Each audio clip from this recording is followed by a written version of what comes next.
Los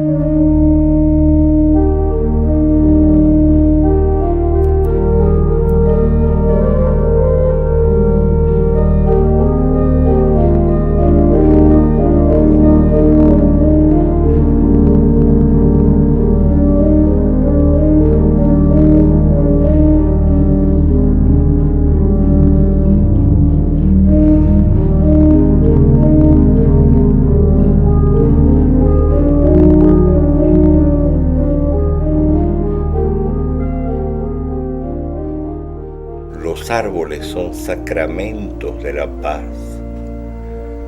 Ellos me enseñan el arte difícil del sosiego, firme en su aplomo vertical frente al viento y al látigo incontable de la lluvia. Su tranquilidad está transida de silencio, pues las hojas, como labios, solo invitan a contemplar otra flora escondida e interior que no se puede describir con las palabras. Ellas hablan al alma, no al oído.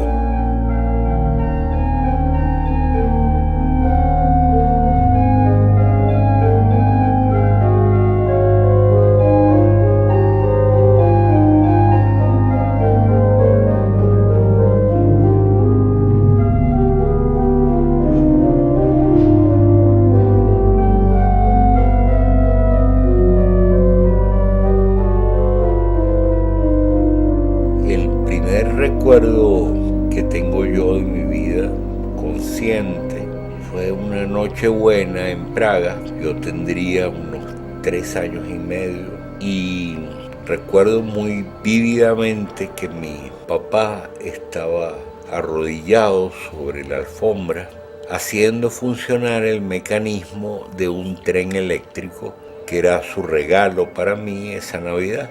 Es un recuerdo muy íntimo. La tonalidad de la luz que permea ese recuerdo es para mí importante, no solo porque era Nochebuena, sino porque la cercanía del árbol de Navidad y esa sonrisa paterna, una sonrisa como de una gran ternura, me evocaban enseguida la presencia de lo divino, como de una gran celebración universal que es la mejor definición que yo puedo dar de la experiencia de lo sagrado.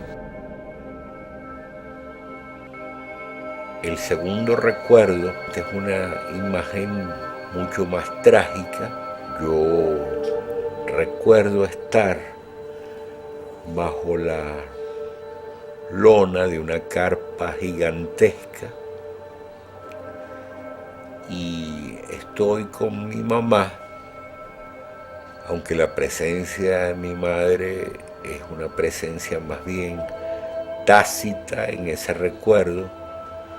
Yo sé que está allí, pero no puedo sentir con fuerza su cercanía. Estamos mi mamá y yo sentados en las gradas de una especie de anfiteatro. Y a muchos metros de distancia de nosotros, abajo, hay una jaula muy grande. Y en medio de esa jaula están unos tigres de Bengala.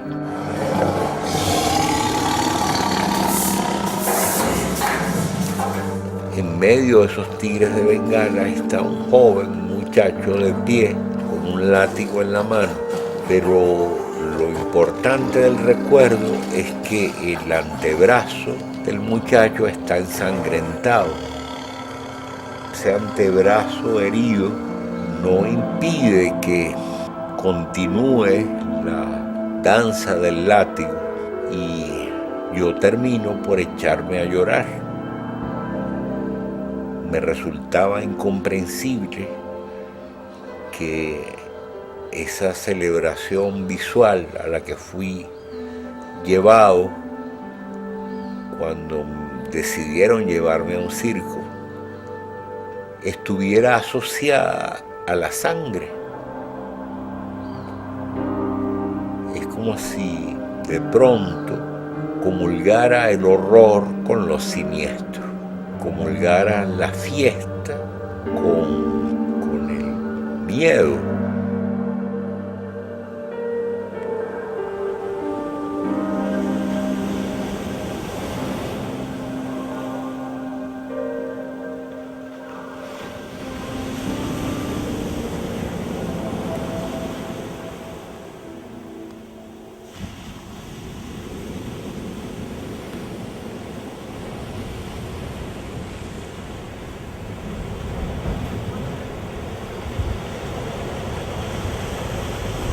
Para saber de ti, para escucharte, haría falta hundirse en ese tiempo que duerme en la memoria, como el álbum familiar espera al fondo de la última gaveta. Basta entonces unas manos otra vez ávidas de infancia para que rostros, miradas y sonrisas, hablándonos para siempre en esas fotos, reconstruyan como balsa de naufragio una presencia acompañante, la raíz oculta de la propia vida. Nuestra historia, dibujada en las páginas del álbum, regresa al húmedo desván donde nos aguarda aquella fábula, ese cuento de hadas narrado acaso por la madre en una noche íngrima, solemne, donde éramos únicos, hermosos, sempiternos, porque nos habíamos amados, así sencillamente buenos por queridos. Una tía, mi tía Albertina, siempre recordaba que a los 4 años, en el jardín de su casa, me preguntó: Armando, cuando seas grande, ¿vas a ser poeta? Y yo le dije: no, no lo voy a hacer, ya lo soy. Y tenía 4 años de edad. Mi casa era una casa llena de libros, y el respeto que ungía la voz de los que se le acercaban a mi papá llamándolo poeta siempre me impresionó. No sé si debo agradecer a mi padre o más bien a mi madre mi vocación de escritor, porque es un dato importante en mi vida el hecho de que mi mamá sintiera tal reverencia ante la vocación literaria de mi papá, que esa reverencia nos las comunicó a todos los miembros de la familia.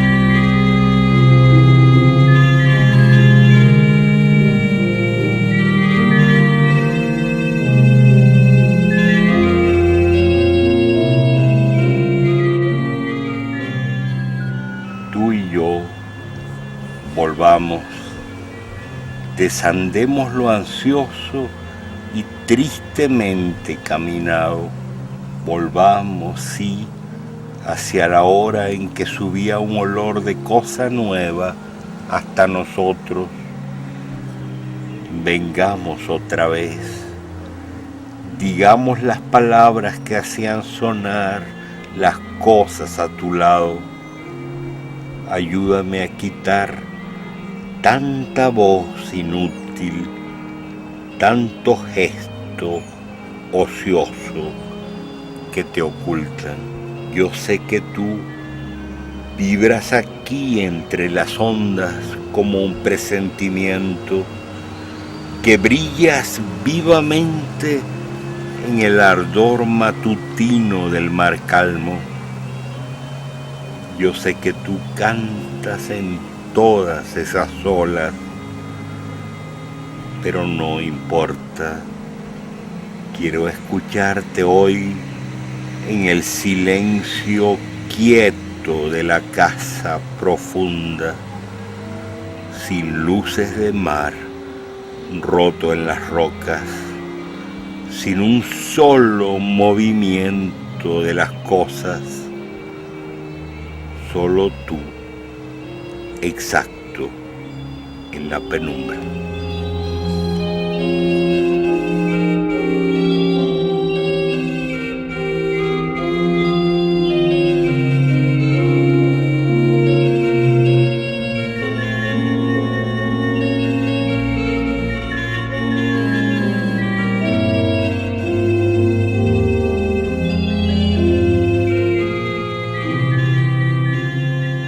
Yo iba con frecuencia a hacer un rato de oración en la capilla desde una edad muy temprana, diría desde los 8 años. Y allí, en ese ambiente de la capilla, tuve como los primeros vestigios de lo que podría llamarse una experiencia de Dios. Si la experiencia de alguien, otro total, radicalmente distinto a mí, pero que estaba como instalado en el centro de mi propia interioridad, y era como si yo sintiera que yo tenía una cita permanente con él, con ese otro, ese alguien que está en el centro de mí mismo. Solo recuerdo una vez, pero ya en bachillerato, que salí un día de la capilla como transido, transfigurado, vamos a decir así, incluso facialmente, por la experiencia que acababa de tener durante un rato de oración en la capilla, y un compañero que estaba afuera de la capilla, pero que me vio salir, empezó a burlarse de mí, como de la emoción que yo tenía al salir de la capilla, y que era una emoción visible, notoria. Uno debe guardar ese tipo de emociones como dentro de sí mismo, sin pretender comunicárselas a todos a destiempo.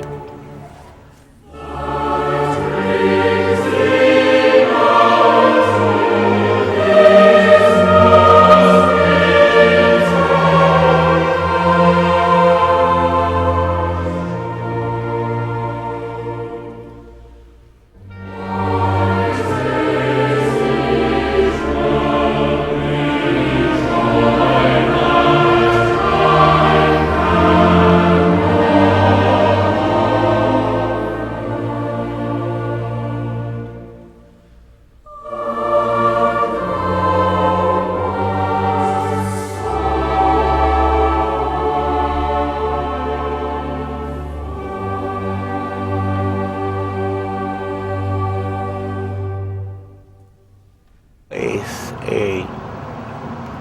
extraño, insólito, y para mí claramente providencial el hecho de que me hubiera enamorado a finales de bachillerato de un compañero con el que no tuve el más mínimo contacto físico.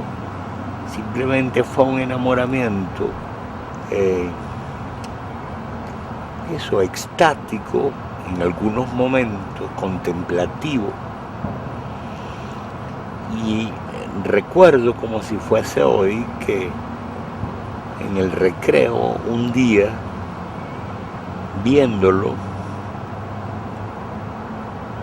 mirándolo de cerca, tuve como la convicción de que Dios, ese Dios que me habían dicho que rechazaba la homosexualidad, no podía sino estar complacido con el amor que yo sentía hacia aquel compañero.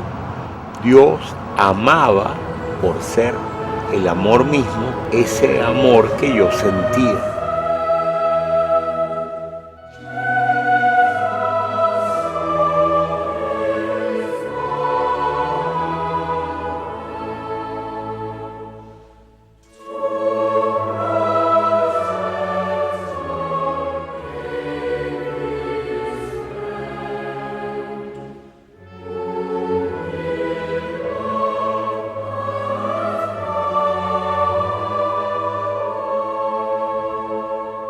Mi cuerpo era una especie de presencia tácita, pero también muy molesta.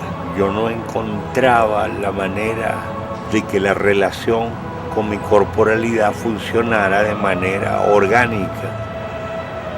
Yo no vi otra alternativa para mí que el alejamiento de la fe religiosa, no digamos de la institución católica, sino de la misma fe religiosa, precisamente para poder asumirme, asumir mi corporalidad y mi instintividad.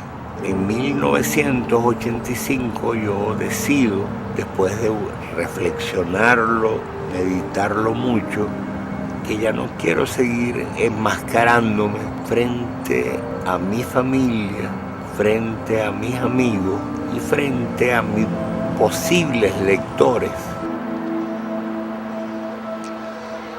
Recuerdo las torpezas del comienzo, el olor de los baños, la terca timidez de los paseos, buscando casi a tientas una mirada cómplice, unos ojos más intensos que mi culpa.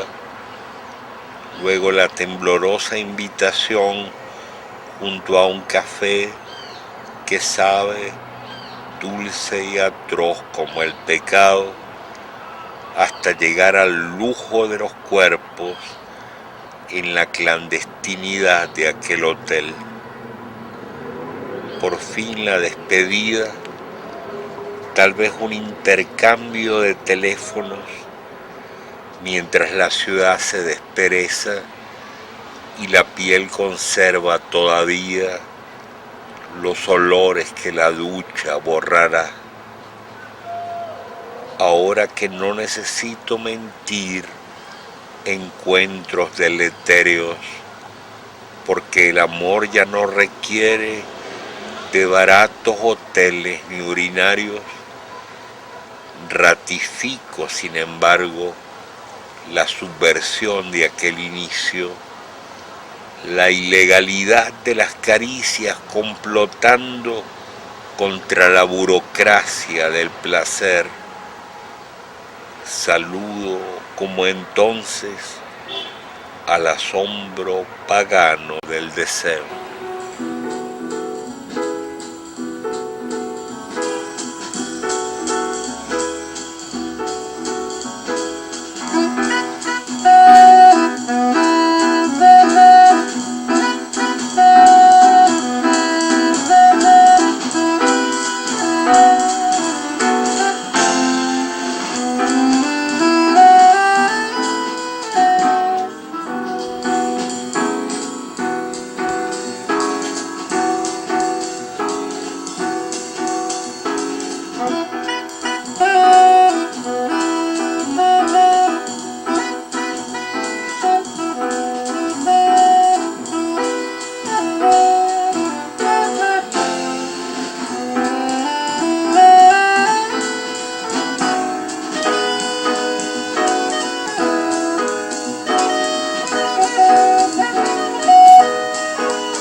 Adiestrar la percepción y la mirada para descubrir en la ciudad revelaciones del misterio.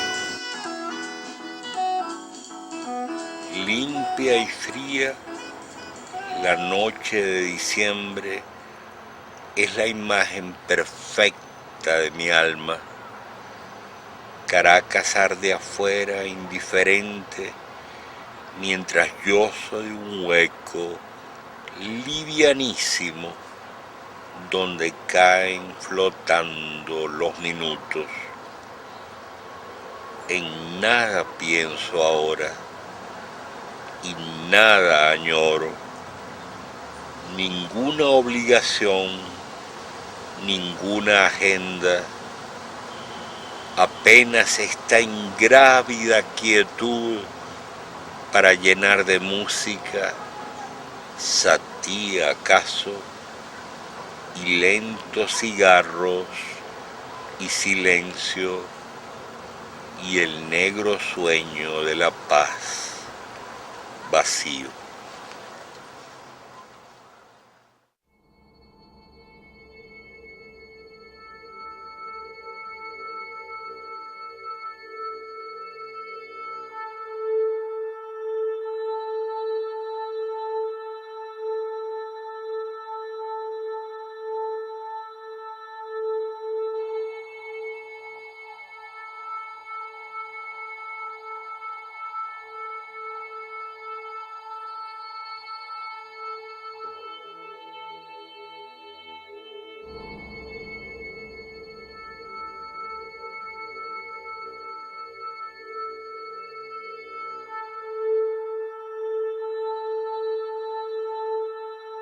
Yo he visto la locura muy cerca de mí.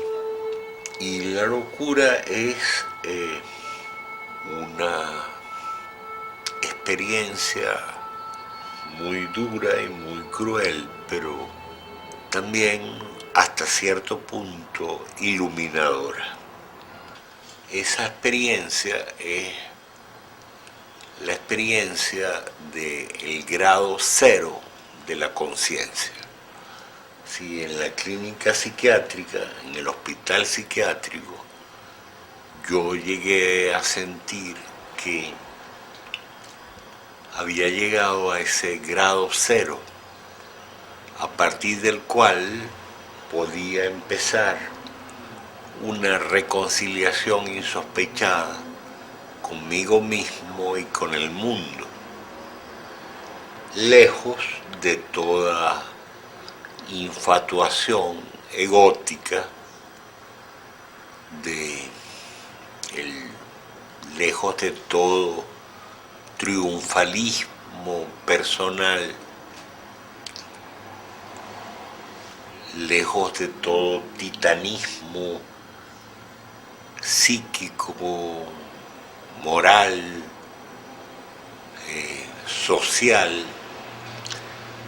Y además creo que me dio un sentido renovado de la compasión, es decir, de la fraternidad.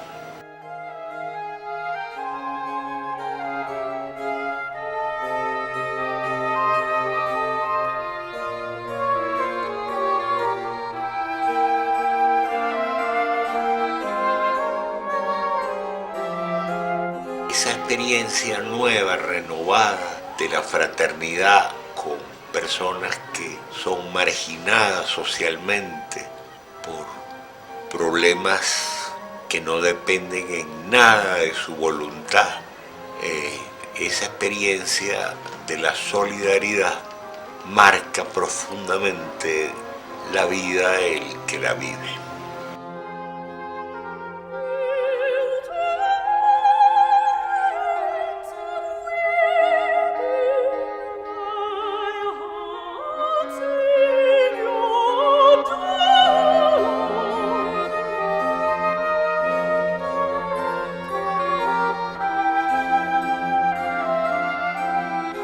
Dios toma radicalmente en serio el sufrimiento humano. Como dice Jesús en el Evangelio de Mateo, Dichosos los afligidos, porque serán consolados. Dichosos los desposeídos, porque heredarán la tierra. Solo la crucifixión de Cristo, en la que se identifica abismalmente con la suerte de los pobres, las víctimas y los marginados, vuelve de veras creíble el amor de Dios al hombre.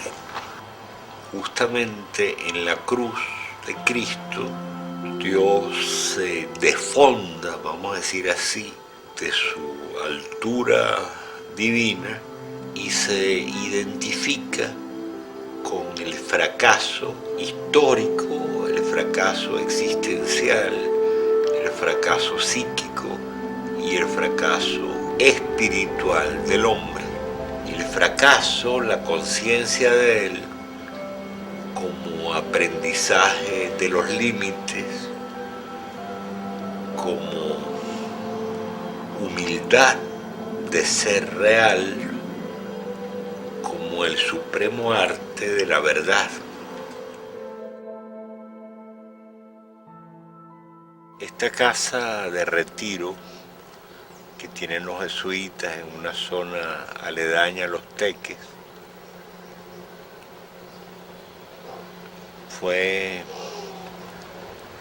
tuvo una importancia decisiva en mi vida porque hace 20 años yo pensé que quería hacer una especie de retiro personal de varios días, unos 5 o 6 días, con el objetivo de repensar mi vida.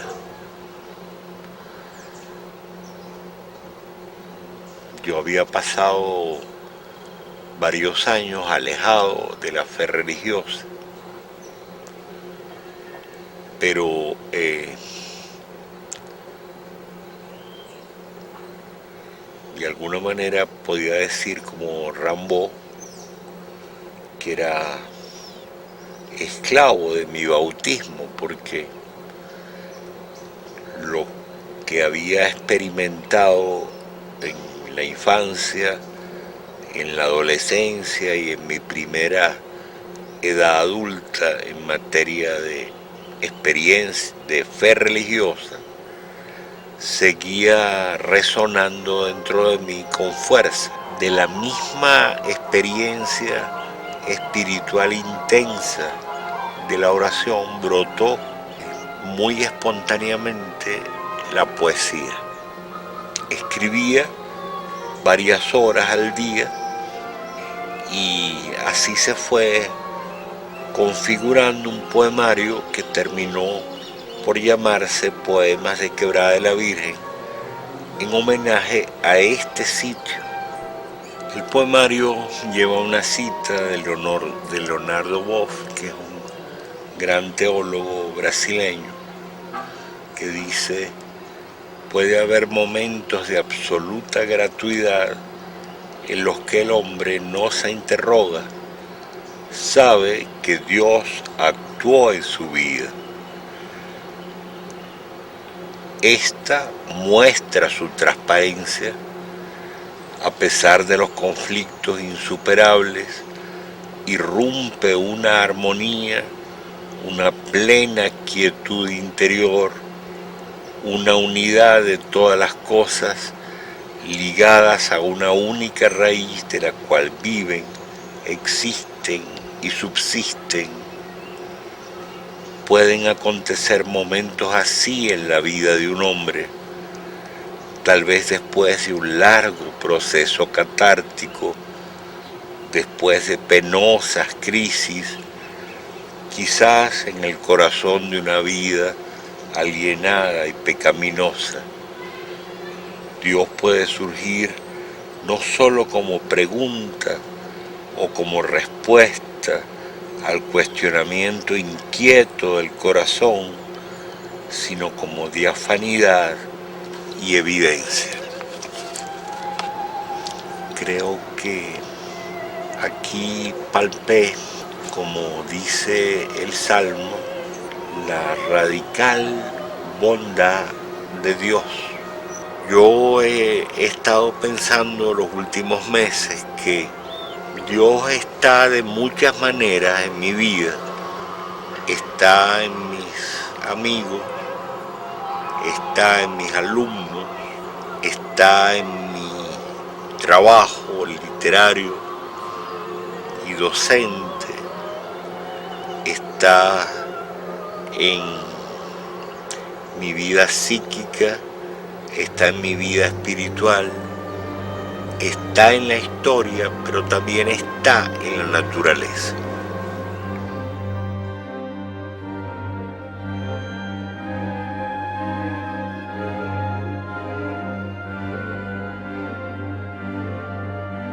Lesama, hoy voy a orar contigo. Todo es metáfora de todo. Las cosas, mirándose las unas en las otras, son espejos en el reino de la imagen. Por ejemplo, aquella acacia sola, como si en verdad me adivinara, enseña ahora, bajo el silencio cóncavo del cielo, el tiritante, el retorcido, el exacto crucifijo de dos ramas que ya no ampara el follaje.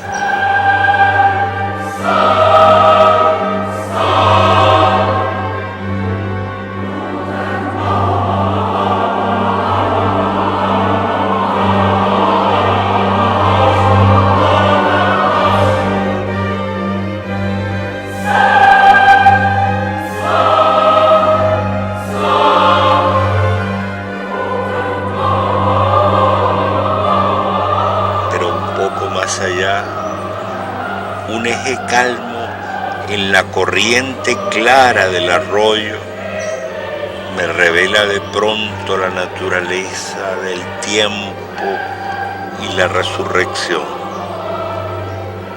No arrastra a la piedra el agua ávida, solo la pule.